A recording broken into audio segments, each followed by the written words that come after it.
மதிப்பிற்குரிய பெரியோர்களே, கல்வியாளர்களே, ஆசிரியர் பெருமக்களே, அன்பு மாணவ செல்வங்களே, வணக்கம். இந்த வகுப்பில் டிரெக்ட் அண்ட் இன்டிரெக்ட் ஸ்பீச்சஸ், நேர்கூற்று அயல்கூற்றில் மூன்றாவது பிரிவாக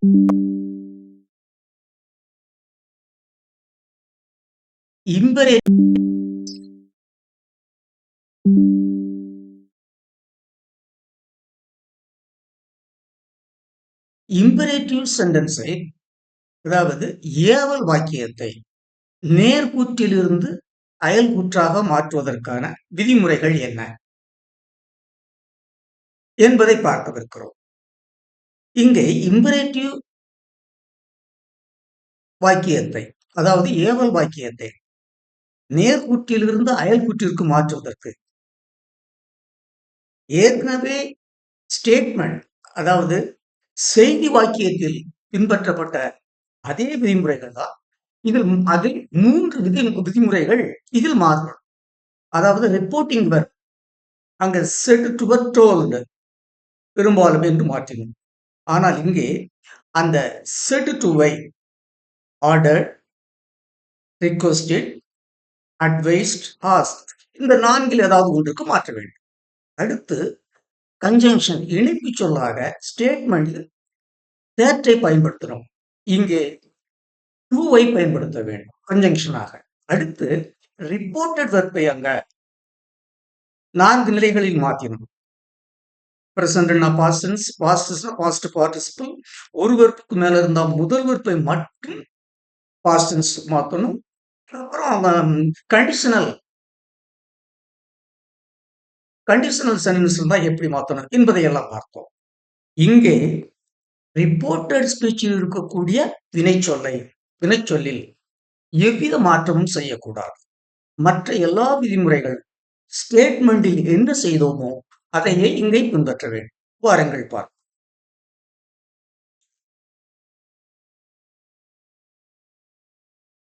ஆங்கில இலக்கணம், direct and indirect speeches, part 3, imperative sentence, conversion of direct into indirect speech. படக்காட்சி 244, நாள் 18/3/2024.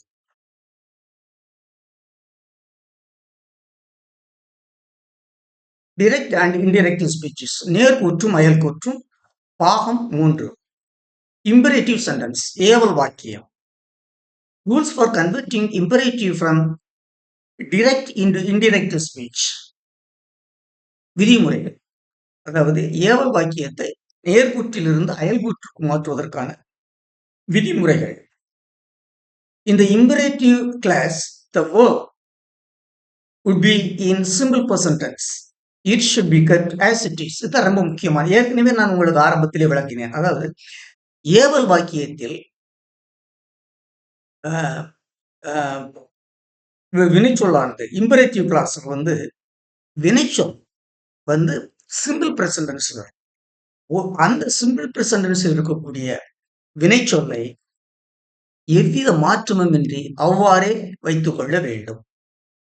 Here we are going to see the rules pertaining to the conversion of the imperative from direct into indirect speech. Here we are going to see the rules taking the imperative verb in past tense. Let's take the following sentence. அதாவது இங்க என்ன, இந்த imperative ஏவல் வாக்கியத்தை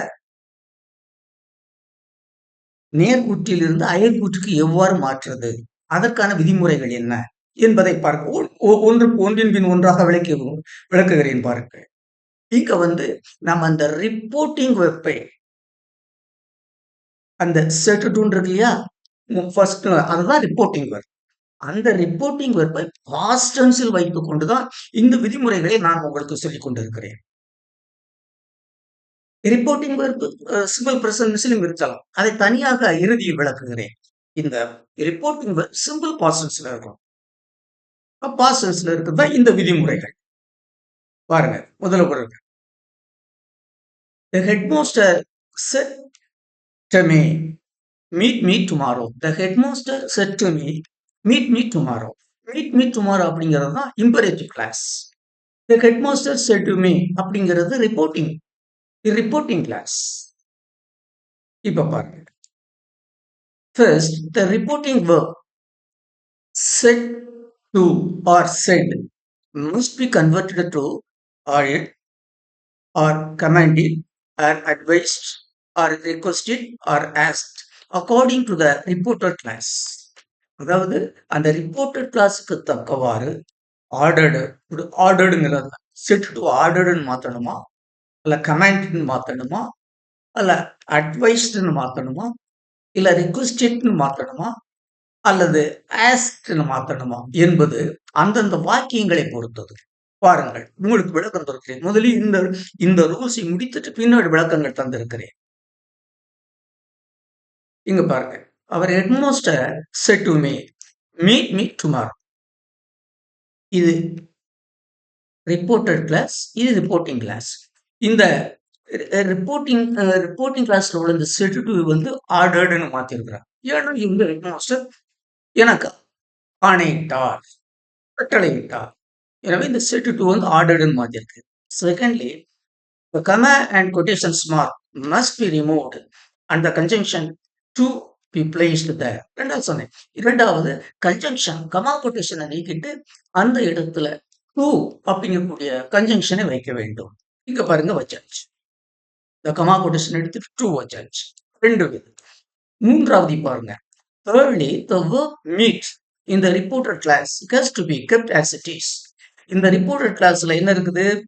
meet இருக்குது. Simple பிரசன்டென்ஸ்ல இருக்குது.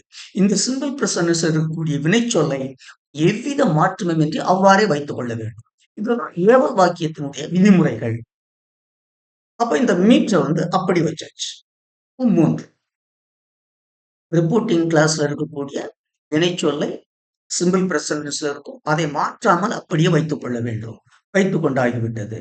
4, fourthly, the pronoun me, it is in first person, has to be changed into him because it refers to the speaker who is third person masculine gender. அதாவது இந்த ரிப்போர்ட்டட் கிளாஸ்ல மீங்கிற வந்து pronoun இருக்குது. இந்த மீங்கிற pronoun வந்து first பர்சன்ல இருக்கு. First person வந்து ஸ்பீக்கரை குறிக்கும். எனவே இந்த மீயை வந்து ஸ்பீக்கருக்கு தக்கமாக மாற்றிக்கொள்ள வேண்டும். ஸ்பீக்கர் வந்து படர்க்கை ஆண்பால், அதாவது தேர்ட் பர்சன் மேஸ்குலின் ஜெண்டர், அதாவது படர்க்கை ஆண்பால், தேர்ட் பர்சன் மேஸ்குலின் ஜெண்டர். எனவே இந்த மீ வந்து ஆப்ஜெக்டா இருக்கு. எனவே ஹீக்கு வந்து ஆப்ஜெக்ட் ஹிம். எனவே இந்த மீயை வந்து ஹிம்னு மாற்றியாச்சு. 5 பாருங்க. ஃபிஃப்த்லி, இந்த அட்வர்ப் டுமாரோ இந்த reported part, reported class must be changed to the day after or the next day or the following day. இதுல எது பண்ணாலும் மாத்திக்கலாம். இது 5வது. ஏன்னா 5 தான் மாற்றத்துக்குள்ள விதிமுறை வாக்கியத்தை நான் கொடுத்திருக்கிறேன். எனவே இந்த டுமாரோங்கிறத வந்து என்ன மாத்தாச்சு, the day after. இப்போ 5 பண்ணிருக்கோம். 1, செட் டு ஆர்டர்னு மாத்தணும், ரிப்போர்ட்டிங் வெர்ப. ஏன்னா இங்க வந்து தலைமை ஆசிரியர் எனக்கு ஆணையிட்டார், எனவே order. Comma quotation 2, comma quotation எடுத்துட்டு 2 வச்சது. 3, இங்க இருக்கக்கூடிய வினைச்சொல்லை மாற்றாமல் அப்படியே வைத்துக் கொள்ள வேண்டும். அடுத்து இந்த மீ அப்படிங்கிறது ஃபர்ஸ்ட் பர்சன், ஸ்பீக்கரை குறிக்கிறது. ஸ்பீக்கர் வந்து ஹெட் மாஸ்டர். எனவே வந்து அந்த மீங்கிறத வந்து ஹிம்னு மாத்திருக்கோம். மீங்கிறத ஆப்ஜெக்ட். எனவே அதனுடைய தேர்ட் பர்சன் ஆண்பால் ஆப்ஜெக்ட் ஹிம் மாத்திருக்கோம்.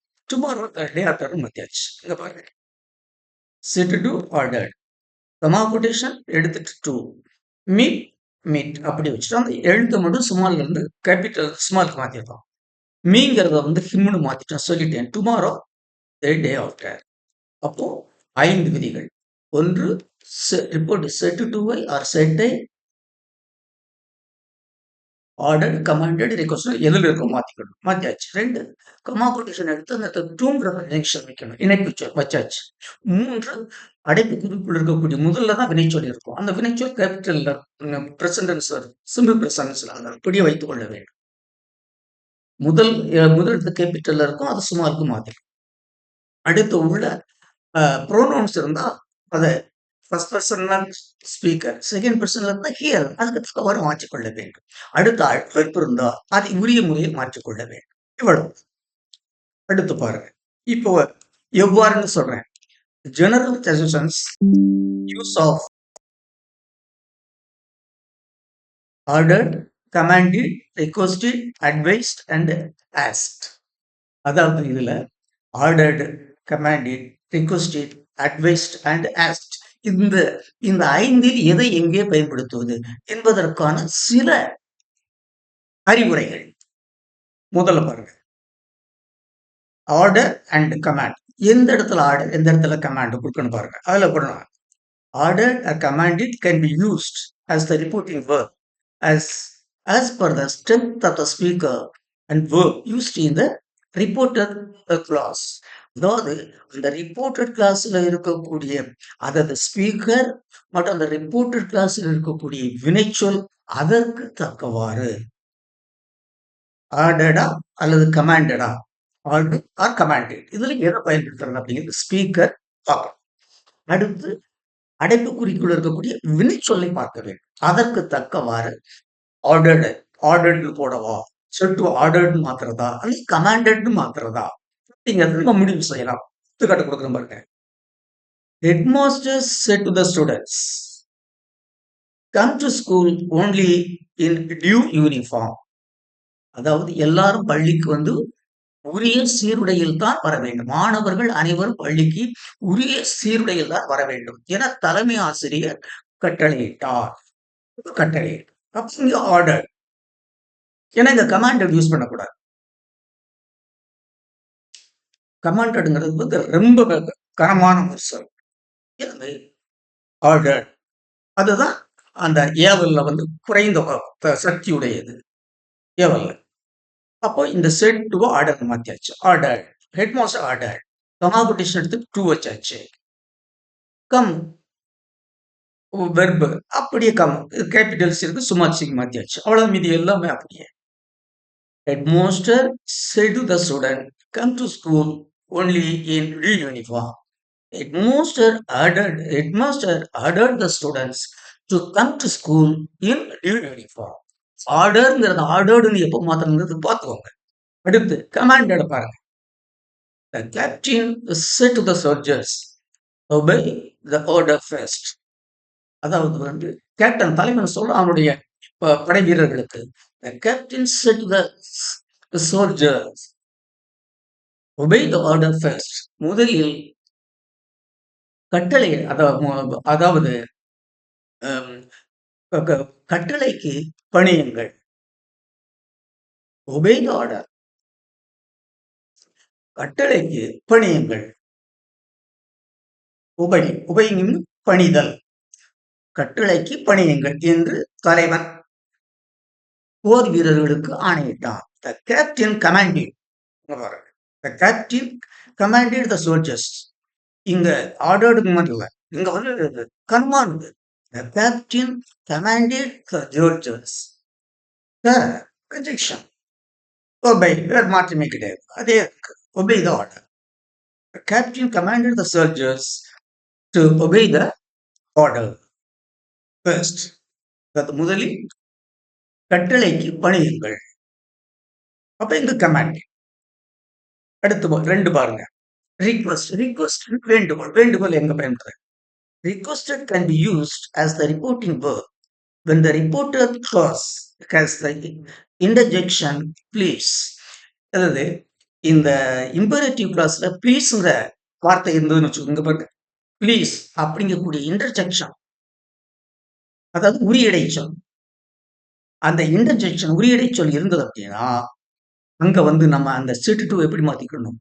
ரிக்வெஸ்டட், ஏன்னா பணிவாக கேட்டல், வேண்டுகோள் விடுத்தல். மீனா said to பள்ளி, please give me your book. Indirect மாத்தும். ரிக்வெஸ்ட் இங்க ப்ளீஸ் இருக்கா, அதனால இந்த ப்ளீஸை எடுத்துடணும். மீனா ரிக்வெஸ்டட் பள்ளி, ப்ளீஸ் எடுத்தாச்சு. கமா கொட்டேஷனை நீக்காச்சு. டூ வச்ச கன்ஜங்ஷன். ப்ளீஸை எடுத்தோம். அப்புறம் கிவ் வெர்ப் அப்படியே வச்சுக்கணும். கிவ் வச்சாச்சு. மீ ஸ்பீக்கரை குறிக்குது. யாரை குறிக்குது? மீனாவை குறிக்குது. அப்ப மீனாவுக்கு வந்து இது ஆப்ஜெக்ட். மீனாவுக்கு ஆப்ஜெக்ட் வந்து ஹேர். யுவர்ங்கிறது வந்து ஹியரரை குறிக்குது. வள்ளியை குறிக்குது. எனவே யுவரர் வந்து வள்ளி குறிக்க யுவரருங்கிறது வந்து பொசசிவ். எனவே வள்ளிக்கு பொசசிவ் ஹேர். இந்த மீ ஹெர்ரா மாறுது. இந்த யுவர் ஹெர்ரா மாறுது. புக் அப்படியே மாறுது. பாருங்க, ஆப்ஜெக்டுக்கும் ஹெர் தான், பொசசிவ்க்கும் ஹெர் தான். தேர்ட் பர்சன் பெண்பாலுக்கு வந்து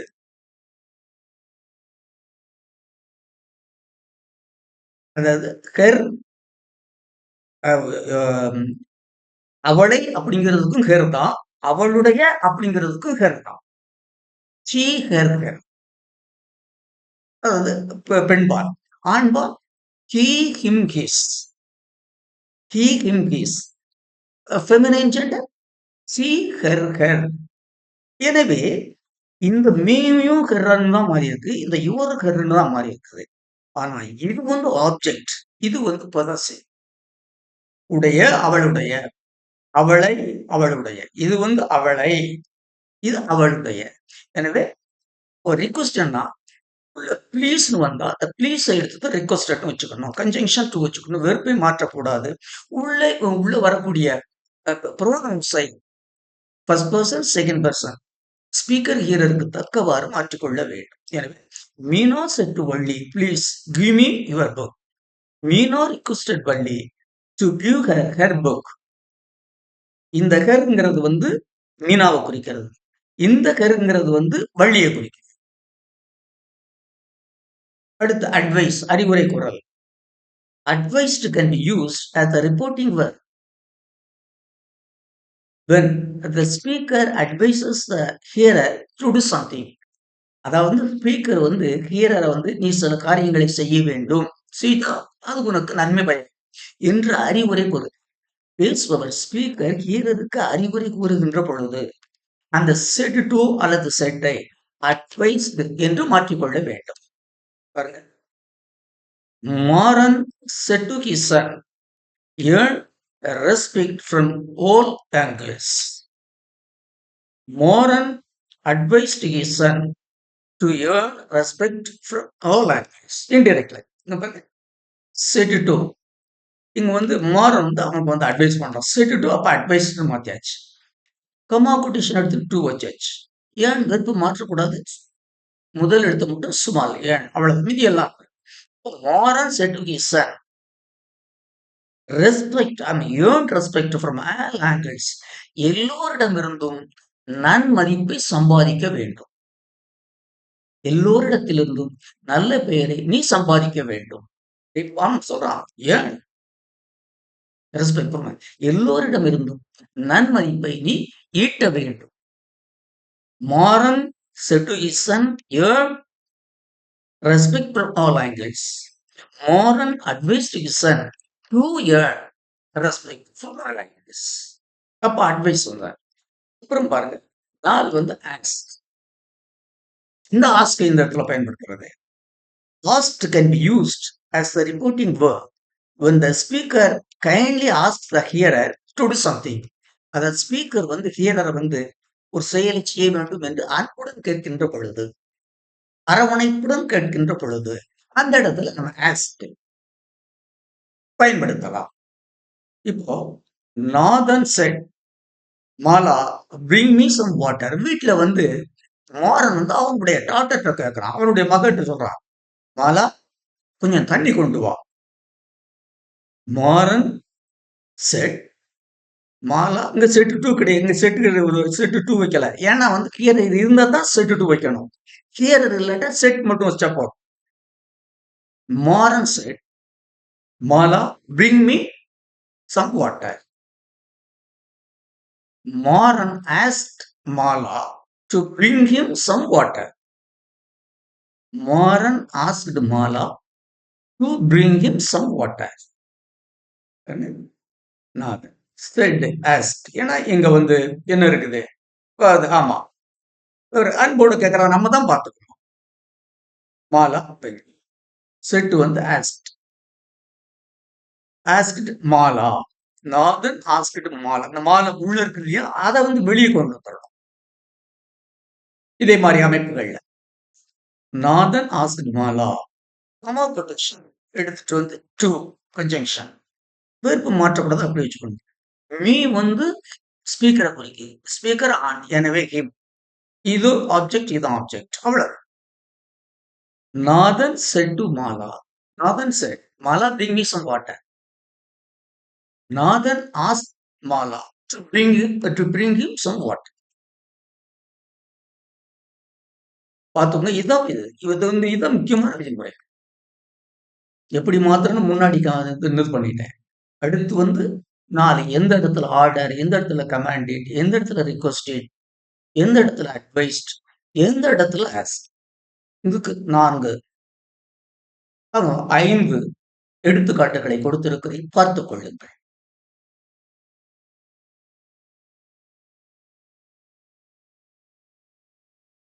இங்கு மாணவ செல்வங்களே, இந்த நேர்கூற்று அயற்கூற்றில் 3வது பாகமாகிய இம்பரேட்டிவ் சென்டென்ஸில் டைரக்டிலிருந்து இன்டைரக்டுக்கு மாற்றுகின்ற பொழுது என்ன விதிமுறைகளை பின்பற்ற வேண்டும்?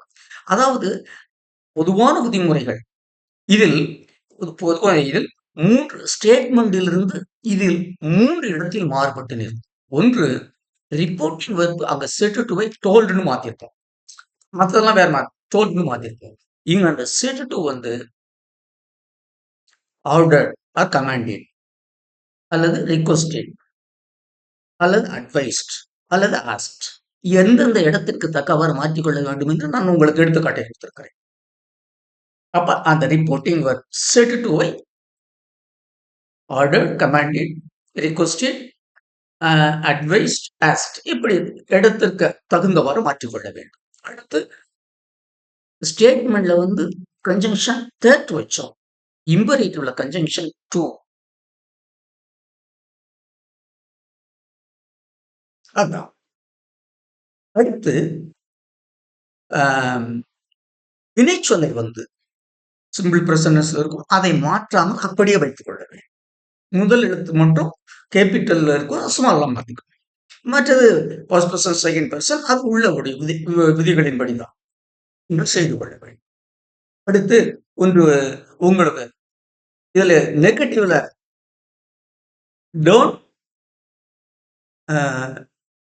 டோன்ட் கிவ் மீ ட்ரபிள், இந்த டோன்ட்னு வந்தா, டு நாட்னு வந்தா அதை நாட் டுன்னு மாத்தி. அதாவது I mean, Latha said to Kala, don't waste your time. அதாவது Mala said to Kala, don't waste your time. Advice, Mala advised Kala, அந்த டூ கன்ஜங்ஷன் இருக்கும் இல்லையா, அதை டோன்ட் இருக்கிறத not to waste your time என்று மாற்றிக்கொள்ள. அது மட்டும். எனவே இது இந்த இம்பரேட்டிவ் வந்து மிக முக்கியமானது, ஆனால் ஒரு சிறிய பகுதி. எனவே முழுமையாக இதை என்னவனுடைய விதிமுறைகளை கற்றுக்கொள்ளுங்கள். ரிப்போர்ட்டிங் வெர்ப், கன்ஜங்ஷன், வினைச்சொல்லை, அதாவது இம்பரேட்டிவ் வெர்ப்பை வந்து மாற்றக்கூடாது, பிரசன்டென்ஸ்ல இருக்கும், அதை அப்படியே வைத்துக் கொள்ள வேண்டும். இதுவரை இந்த இம்பரேட்டிவ் வாக்கியத்தை, அதாவது செய்தி வாக்கியத்தை நேர்கூற்றிலிருந்து அயர்கூற்றுக்கு மாற்றுவதற்கான விதிமுறைகளும் அதை எடுத்துக்காட்டுகளோடு விளக்கி இருக்கிறேன். முழுமையாக பெற்றுக் கொள்ளுங்கள். இதுதான் விதிமுறைகள், முழுமையாக தெரிந்து கொள்ளுங்கள். மீண்டும் அடுத்த வகுப்பில் உங்களை சந்திக்கும் வரை உங்களுக்கு நன்றி கூறி விடைபெறுகிறேன். நன்றி, வணக்கம்.